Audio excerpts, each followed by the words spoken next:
you might notice I've actually got the 2 masts up. I brought the mizzen mast with me, and what we're going to do now is get a line there, and we're going to try and get my little tarpauline, or my tarp, set up on the boat, because you know it might rain on a few days. We've been very lucky today with the weather, but I'm just going to get a little bit of shade and a little bit of rain cover on the boat, so we're going to see if we can get that to fit. So I'm going to use this old floating line I've got, cheap and cheerful, this Amazon special, but and I just untangled it a minute ago and it's just tangled back up, and we're going to put this line across the 2 masts. We'll use a round turn and 2 half hitches. Try and get that as tight as we can, and I'm hoping the friction of that won't push it down.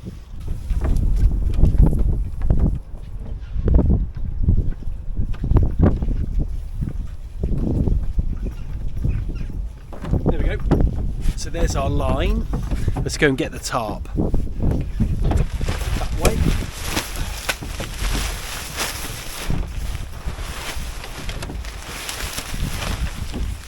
It's the perfect length, actually. This is brilliant. So we now need to tie this off at both ends. So I'm going to do that.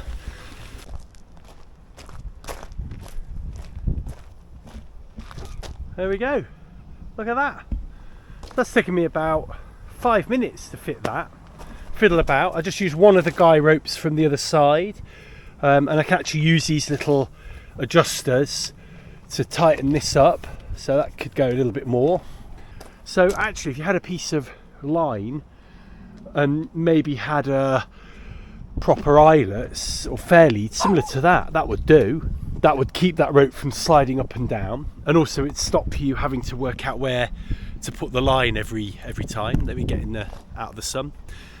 And this has given me a really good idea, because if we lower that line a little bit, look, we could stretch this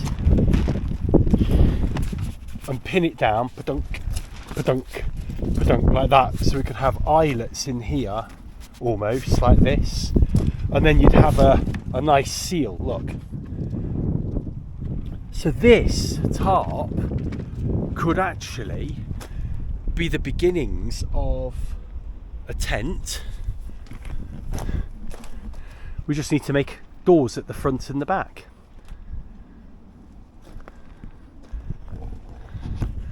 Let's see what it's like inside. So here we are inside. Now, if that was kind of pinned like this, we would probably get a lot more usable space. So the benefits of this are the water is not coming in the boat. You could roll the sides up as well, or roll one side up. The negatives of this design are it does cut the space a little bit, the triangular shape, opposed to the hooped sort of tunnel tent design. But another big benefit of this is that this could be the cheapest and easiest tent to make. I mean, I could literally buy one of these tarps and just sew ends to it. So you know, that would, you know, and hopefully, you know, it's waterproof, ready-made, this tarp. So hopefully, you know, that would be something that would last at least a season for very little cost. So that's really hopeful. The benefit of having the hooped thing is that obviously you get this hooped tent. It's a stronger design, more resistant to the wind like this. But the hoops would really have to come inside the gunnels here. So the water would come into the, not the gunnel, into the scuppers here. So, you know, I mean, you could pin this to these hooks here. But of course, you wouldn't save much room, would you? Maybe a little bit. Maybe a little bit, opposed to there. But if you have a nice little seat in the middle here, then you know, that's not a bad thing. What we could then do is have a very, very rough test of how it would be like to sleep here. So probably kind of put your feet this end and go this way. And if you can see that, so that's a little bit of side sleeping. Oh yeah, that's pretty cool actually, I like that. And you've kind of got enough, you know, you've almost got like your lee cloths either side of you. With a nice cushion here, this could be quite comfy, I think. The only problem, the only other alternative is to have boards that go across, but then you've got to find somewhere to put all those boards. There's a lot of weight in the boat. I don't really fancy that. And then, you know, you sleep on the top here. The other idea I've got is putting like a hammocky type cloth that would just maybe even attach to this with a sponge underneath, but then would attach out here, so you've kind of got this bed above that's made out of cloth.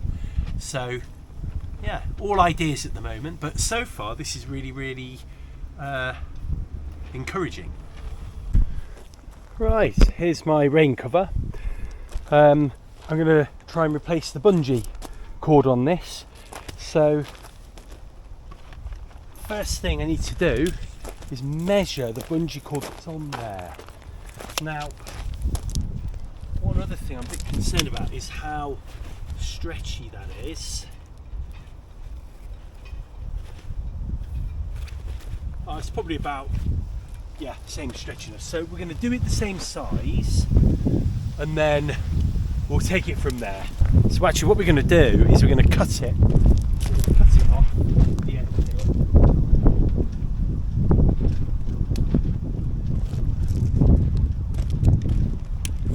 We'll take it out.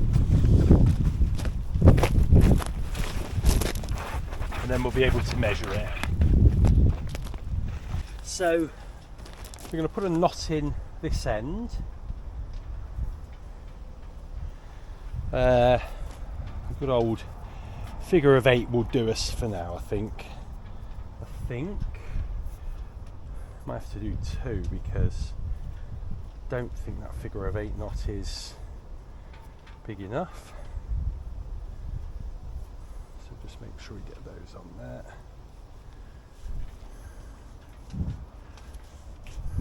There we go. And then we're going to measure this side off. Trying to do this without stretching anything.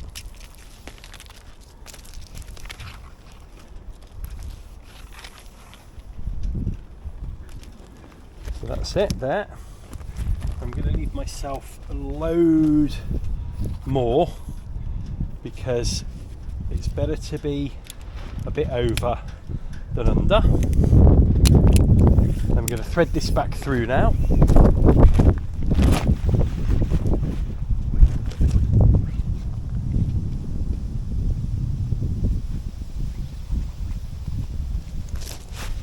There we go. Now I've got to do the same with the other side, so I'm assuming that needs to just be equal. So I'm going to chop the same length for the other side. Again, being careful not to stretch anything. I didn't think I'd have enough of this, but it looks like I've got plenty.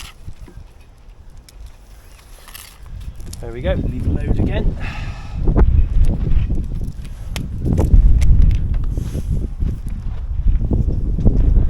So let's do that on the other side, and then all we need to do is take it to the boat and fit it. Right, that's it, all strung through. Let's go take that onto the boat, see if it fits.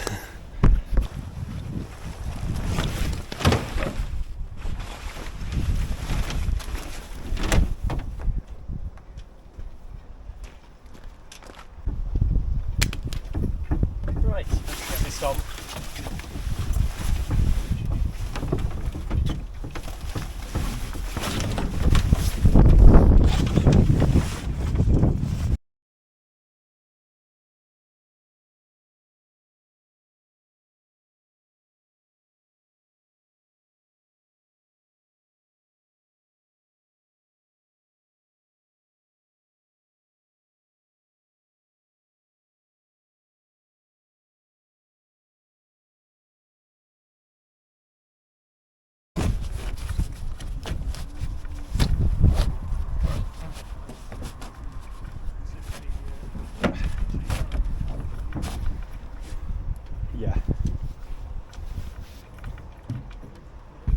So even though that's nice and tight and lovely fitting, the elastic's a little bit tight and it would be a bit of a struggle to get that on whilst at sea.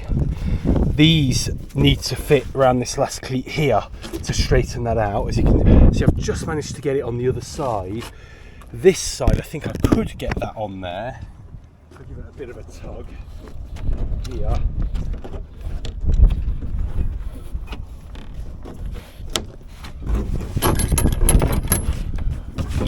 Yeah. So, I mean, it does fit and it's a nice fit, that, but I think it's going to be a little bit too tight. So I'm just going to loosen off these knots a little bit on the top here, just give us a little bit more room. I could let them out a little bit more, but that's actually going to serve the purpose really well. And then these will pull up and that'll keep the rain out the boat. I think I'm going to put this on and take the boat cover home, and I could probably leave that mast up. These have all got the masts up, so it's not going to harm having that mast up for another few months, and then I'll take it home maybe in the new year to get that sorted. The mizzen mast I can take home. That was only brought down for the tent, so yeah, that's pretty cool. I mean, in a equal, all things being equal, we'd probably leave that line up, or we'd lead this one back to the mizzen and that one front to the main mast, or we could put a line from the mast down to one of these. In fact, let's do that. I'm going to put a line from the mast down to here so we can then tie those off onto that line. So let's do that.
I just bought this little rod with me. It was left over from making my jib stick and spinnaker pole, and a thought occurred to me from the video I did on the spinnaker. This will actually sit in there quite nicely, and if you put the pin in, I don't know if you can see that, it'll hold it down to about there. So in theory, if you can push that out to however far forward you need it for the spinnaker, you just need the rod to be then held down. So let's just bring it back a little bit, using this cleat probably under here. So I've seen people that have got a rod that goes all the way back here and it actually connects to the mast like that. That would probably be the strongest and easiest way of doing it. Or you could just have it shorter and then something tied that keeps it into the cleat here down, but obviously the force of lifting that up like that will then keep that from moving forward and aft. And what you could also do is put a little divot in the wood there so you know how far forward to put it, but also as it comes up it would click into that and then it wouldn't be able to move forward and aft. So just an idea at the moment, but I think the boat would really benefit from having the spinnaker out further, especially, I say especially, but it's when we're using it as an asymmetric spinnaker, it would definitely benefit. It would keep it away from the jib and it would also give it that room to breathe and billow out. So that's food for thought.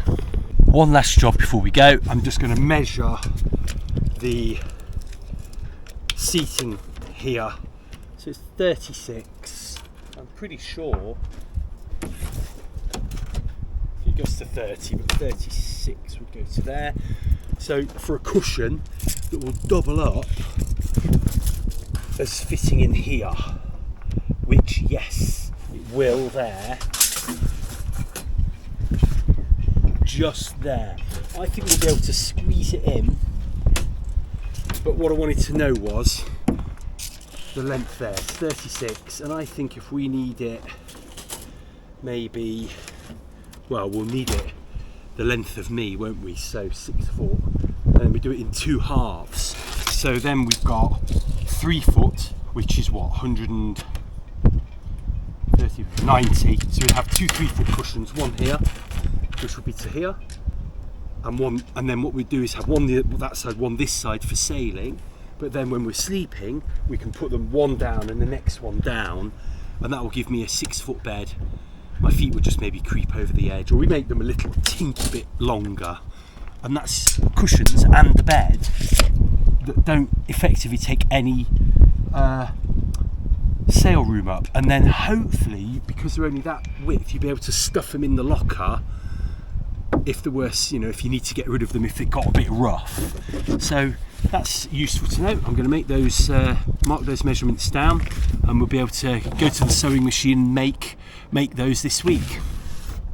And that, my friends, is us done for the day. So we're going to pack everything up, and we're gonna go. Just before we go, look at that tide turning now.